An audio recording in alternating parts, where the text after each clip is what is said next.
Hello everybody, Rachel Warner here, Tops's Nutrition and Fitness Editor. So our October 2025 recipe of the month is pumpkin chili.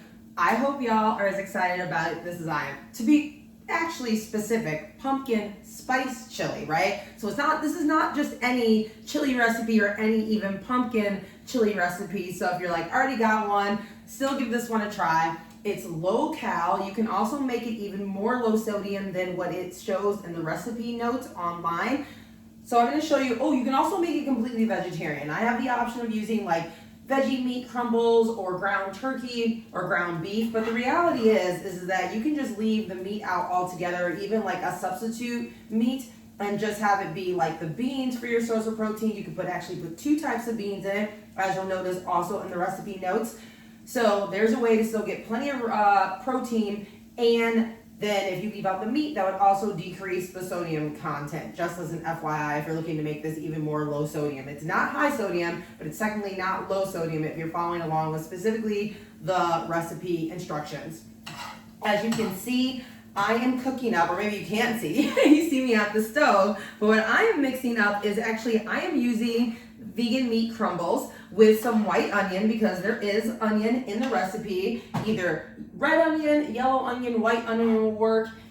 I recommend giving that like a quick heat up over medium heat in a saucepan or a frying pan for just a couple minutes. 2 to 5 should be sufficient.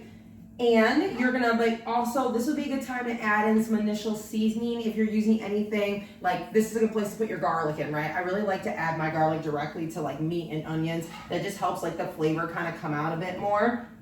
Just a little like home chef tip for those of you who are maybe still getting used to making like different or newer recipes or cooking more, if you used to eat out most of the time or buy like pre-made meals.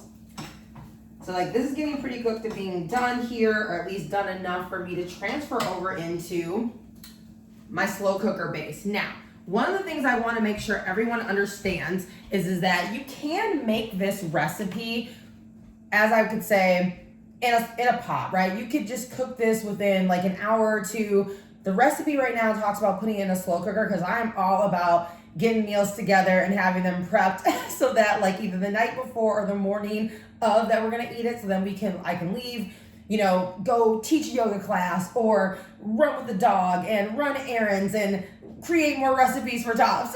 And then like when I come home, there have very little prep, right? Like I'm pretty much ready. My daughter comes home from school, we're ready to sit down and have a meal sooner rather than later. It also keeps, like the day and kind of menu planning for the week like on track, right? Like there's a lot to be said for pre-planning out what you're eating when. It eliminates just like grabbing something quick on the way home because like, oh my goodness, we're running out of time. I don't want to be up until like 11 p.m. midnight because I got so much stuff to do and I still have no idea what we are having for dinner, okay? So just again, another little home chef tip. So what you're gonna notice is you're gonna see me, I'm gonna transfer. See, I got it all heated up, ready to go, looking good here. This is all gonna go into my slow cooker base, and it's already plugged in, the crock, I should say. The crock of my slow cooker is here, which is going into the base that actually cooks it, is already plugged in, waiting on my kitchen counter. It's off, right? Safety first, and save on some electricity.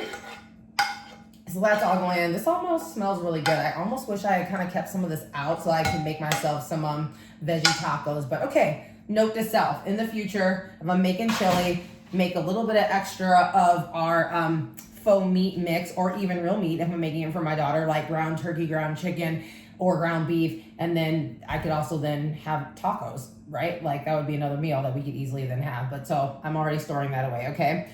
So food for thought for y'all too. Okay, so it's in my slow cooker base. The next thing I want to point out too is that the beans and the pumpkin and the tomatoes, so all three of these ingredients are canned the way the recipe is written. But I know some of y'all are gardeners, right? You have fresh tomatoes that you have grown through the warmer months of the year. They might still be fresh, and you might be lucky enough to still be picking them out of your backyard, or maybe you already freezed or canned some for like the colder months of the year. Don't feel free like you gotta run out and buy like a can of tomatoes. If you got fresh or frozen tomatoes at home, go ahead and like use them, right? Like I'm all about farm to table. Awesome whenever possible. So the other thing I want to point out is for those of you who are maybe dining solo, or maybe you're just making this as a lunch for yourself, or you live and eat primarily alone most of the time, just half the ingredients. You absolutely do not need to use a full can. As you can see, I've already transferred about half my tomatoes, like diced tomatoes, which I'm dumping right now, into the crock pot base, or I keep saying the crock pot base, but it's really the crock of the pot. And then same thing, I'm using kidney beans, and that's going in. And then here comes the pumpkin. Now you have the option again of using the whole can. Sneak peek, spoiler alert, I'm also going to make another pumpkin recipe as a YouTube short for our YouTube channel here for Tops. So stay tuned for that. So I'm not going to use all the pumpkin for this, but I'm going to use a lot of it, but not all of it because I need some of it for tomorrow. And then, so you're going to see me shaking because, the cup, oh, there we go. See? Ta-da! And I did that perfectly. That was actually luck, just dumb luck on my end. So yay me, as you can see. So there are all my ingredients. Okay, here comes my chili seasoning. Now, I again give you approximate measurements to use. I am all about, though, honestly, in reality, when I cook, when it comes to seasonings, herbs, I am going to either eyeball it or make it to taste because I want more flavor than not. And that's cool to do with things like that aren't salt or don't have salt base in them, right? So your chili powder, pumpkin spice or cinnamon, right? I'm actually using like pumpkin pie spice in this recipe. I remote this up. I gotta go back and pick that chili powder up again that I didn't put in. So you can see, I'm gonna be generous with this because I really, really, really love the pumpkin spice aspect to this recipe. So you just saw me put in about 3 very generous dashes. So that was probably about 2 tablespoons right there. Or you also have the option of using cinnamon if you would prefer. Don't skip on the paprika. So I'm gonna go ahead and toss that in too. Couple little taps there.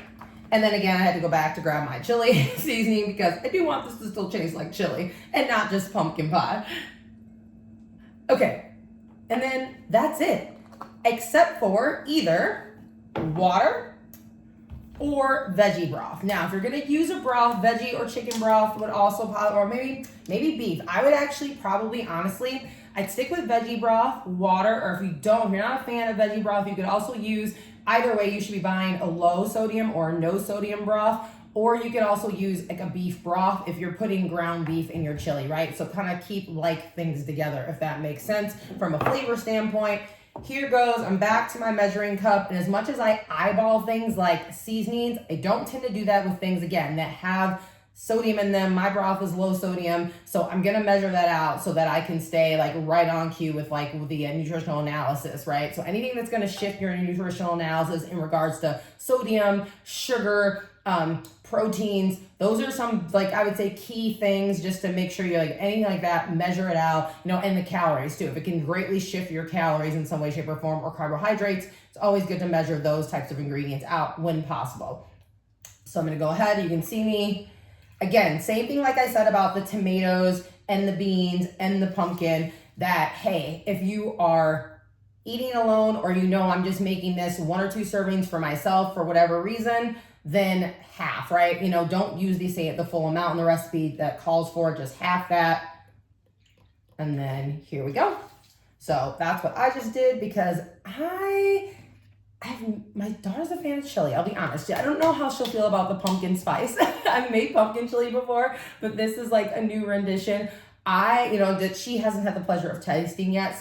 And I know about not wasting food. Now, granted, this is a recipe that can also be frozen. So if you end up with leftovers, feeling like, okay, and you're like, I just don't see myself or our family finishing this chili, whatever's left by the end of the week. After like 4 or 5 days, I would just put what the remainders in an airtight container and freeze it. You should be able to freeze it and then defrost it and eat it still safely for about a month as long as it's in an airtight container. So just keep that in mind too. So I'm moving my broth out of the way. That's gone. I'm just gonna go ahead, since I'm done with this measuring cup, I'm just gonna go ahead and stir this well. Definitely make sure you stir everything well, regardless of whether you're gonna prepare this on the stove or keep it in your crock pot, which is what I just did. Okay, oh my goodness. I'm gonna see if I can, if I can't tip the crock, can y'all see that? You know how good that looks? I might actually have to sneak a little bit more pumpkin in here. I'm not gonna lie, because I really, really, really love me some pumpkin chili, and then definitely this pumpkin spice recipe is even better. So super excited we created this month for Tops. I don't know how much of actually I'm gonna go ahead and spoon this up one more time so you can get a better view. Again, stay tuned to our shorts channel so you can see what this other pumpkin themed recipe for October is that we're doing. See, I'm already in the mood for fall. I'm seeing my orange bracelet. Yeah. So yeah, sweater weather, let it begin. If you have any questions, comments, if there's other recipes you are looking for, like maybe apple themed ones this fall that you would love for us to like help you make a little bit healthier in some way, shape, or form, drop it in the comment notes for this video or send us directly a message to Tops headquarters. You can also message us on any of our social media channels. So that would be Instagram, Facebook. We also are on Discord. So don't ever hesitate to reach out. Share this video if you tried. If you're like, you know, someone else like, oh my gosh, this person in my life is a big pumpkin fan, pass it on to them too. And like I said, stay tuned for next month because, you know, we are headed not that far away from holiday season and we've got a lot of more delicious, good ideas on hand. We'll see you soon.